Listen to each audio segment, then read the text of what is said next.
Главная задача сформулирована тремя словами «все для победы». Таков основной смысл послания главы Республики Башкортостан депутатам Госсобрания, которое прозвучало сегодня в прямом эфире буквально час назад и на телеканале БСТ. Здравствуйте, об этом поговорим сегодня в программе «Интервью». Я представляю гостя в студии. Расул Гусманов, профессор кафедры экономики и менеджмента Башкирского аграрного университета, доктор экономических наук. Расул Узбекович, здравствуйте. Здравствуйте. Итак, обсудим послание главы Республики Башкортостан. Оно целиком и полностью было посвящено сегодня спецоперации. Ожидаемо? Ожидаемо. Действительно, большая работа проведена республикой, и глава подчеркнул, что действительно все для победы, все для Родины и для поддержки наших как раз воинов, которые участвуют в СВО и их, так скажем, близких. Глава провел и обратил внимание на историческую параллель.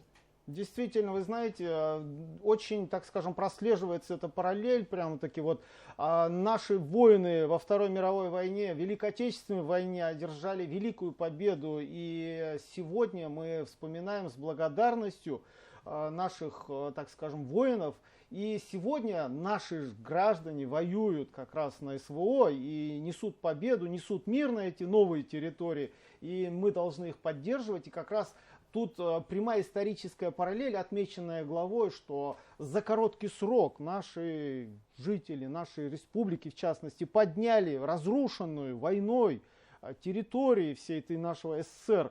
И сейчас точно так же предстоит огромная работа восстановить экономику в новых территориях, подтянуть ее по всей стране, то есть новые реалии, новые качества жизни. Опять-таки мы не должны забывать, что территории были заброшены, новые территории, это Луганск, Донецк и так далее. То есть нам необходимо огромную работу провести в экономическом плане, как раз возродить экономику, чтобы люди жили хорошо и полноценно. Впереди еще очень много-много работы, отметил глава. К тому же у нас есть и подшефные населенные пункты. Действительно, об этом говорил глава в послании, Луганск, и осуществляется огромная работа по поддержке и другие территории. И, надо сказать, огромное количество гуманитарных грузов отправляется. Тут сотни тысяч тонн уже идет, десятки, значит, отправленных вот этих караванов. И надо сказать, что выполняются запросы наших воинов, которые там, и восстанавливается социальная инфраструктура, людям же тоже надо жить на этих новых территориях. И республика принимает активнейшее участие. Вот как раз глава подчеркнул, что мы будем продолжать дальше и серьезную, более серьезную поддержку, потому что мирное строительство требует серьезных затрат, а экономика должна развиваться. В послании Хабиров четко подчеркнул, что самые главные сегодня люди – это участники специальной военной операции, ветераны обязательно. Да. И, разумеется, поддержка СВО, поддержка бойцов, ветеранов и их близких также остается в приоритете. За 2 года помощь семьям выросла вдвое, достигла 30 миллиардов рублей, у нас более 50 мер поддержки. Вот с экономической точки зрения, как удалось этого достичь, и при этом глава ставит задачу наращивать и усиливать? Ну, действительно, здесь мы услышали из уст главы новое прочтение темы, в частности, развитие таких направлений поддержки воинов СВО, членов их семей, инвалидов. Это речь идет не просто как бы денежные выплаты, это целый комплекс, программный, так скажем, подход поддержки. И вы правильно сказали про экономические, так скажем, вот, нюансы. Потому что если экономика республики не будет в плюсе, мы не сможем выполнить все поставленные задачи. То есть речь идет про развитие промышленности, развитие сельского хозяйства, переработки и так далее. И это позволяет нам поддерживать и развивать как раз направление поддержки. Это санаторно-курортное лечение и предпринимательство. Все, что направлено на поддержку СВО, как раз воинов, инвалидов, все это реабилитация, это требует сумасшедших денег. Откуда их взять? Только из экономики. То есть бюджет республики должен наполняться и правильно опять-таки тратиться. Это комплексная задача, о которой, как говорится, как раз говорил глава. И надо сказать, мы же существуем в уникальных тяжелых условиях. То есть внешнее давление, как отметил глава, то есть беспрецедентная внешняя агрессия к нашей стране идет. То есть санкционное давление. Ну, вы представляете, мы не можем торговать даже с нашими друзьями, которые хотят с нами торговать.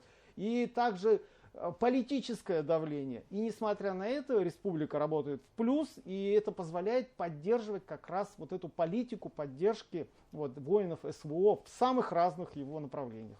Вот вы сейчас уже сказали о том, что важно предприятиям поддерживать экономическую стабильность, санатории, да, которые осуществляют реабилитацию, да, действительно.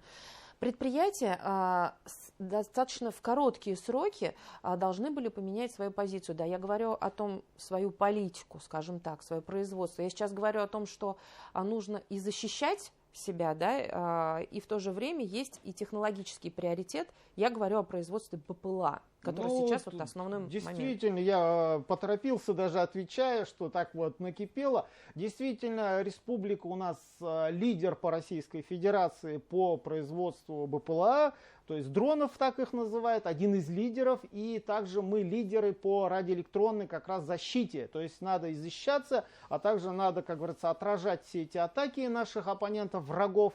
Поэтому республика вкладывает, инвестирует, и глава это подчеркнул, что действительно будем развивать это направление.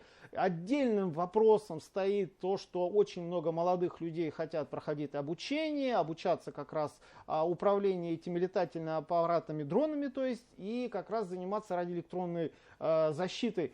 Все это в совокупности обеспечивает безопасность наших воинов, наших промышленных предприятий, которые подвергаются достаточно серьезной агрессии. Ну, понятно, что враг, он, как говорится, не дремлет, враг, он, как говорится, и внутри, и снаружи. Нам необходимо защищать наши экономические, так скажем, вот, предприятия экономики нашей республики. То есть это нефтехимия, нефтедобыча и так далее. А если у нас не будет своих дронов, у нас не будет своей радиоэлектронной защиты, то, соответственно, мы жертва. Проделана огромная работа, и глава похвалил как раз руководителей предприятий, где проделана вот эта работа по защите, различные электронные системы, сети и так далее. Мы должны жить в условиях достаточно серьезных, ну, будем говорить, ограничений, вот, которые накладывает СВО. Значит, экономический сектор справился со своими задачами? Чем дальше, тем более он закаленный. То есть, чем дальше мы понимаем, с кем мы имеем дело с агрессией по отношению к нашей стране, по отношению к нашим людям, в том числе агрессией к нашим промышленным предприятиям, сельскохозяйственным предприятиям. Так скажем, поэтому и ответ будет соответствующий. Чем дальше, тем лучше. Наши научные учреждения, так скажем, высшее образование, вот учреждения, они тоже все в едином порыве направляют свои усилия, чтобы обеспечивать безопасность, так скажем, и экономическую в том числе. Глава республики действительно основной темой выделил спецоперацию. Очень много уделено внимания и ассоциации ветеранов, и ветеранам в целом, что реализуемая программа «Герои Башкортостана», так как продолжение «Время героев» федеральной программы.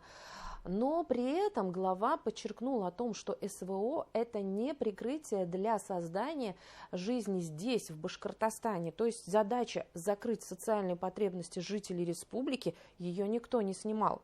Удается ее реализовать? Ну вот, если говорить, что про ветеранские организации, они из уст, как говорится, главы республики получили достаточно серьезную поддержку, то есть правительство получило задание развивать это направление, чтобы, не дай бог, наши ветераны, инвалиды СВО оказались брошенными, то есть идет комплексная поддержка. В принципе, этот вопрос решается, опять-таки, это тоже затратное направление, но несмотря на это, что задание главы республики, оно выполняется и далее будет еще более расширяться. То есть, как вы сказали, средства-то направляются.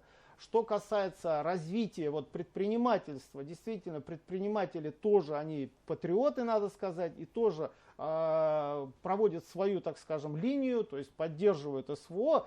Экономический фронт, вот принято говорить, экономический фронт, он отдельный, но он не менее важный, чем фронт, который проходит по линии СВО, так скажем, где идет прямое боестолкновение.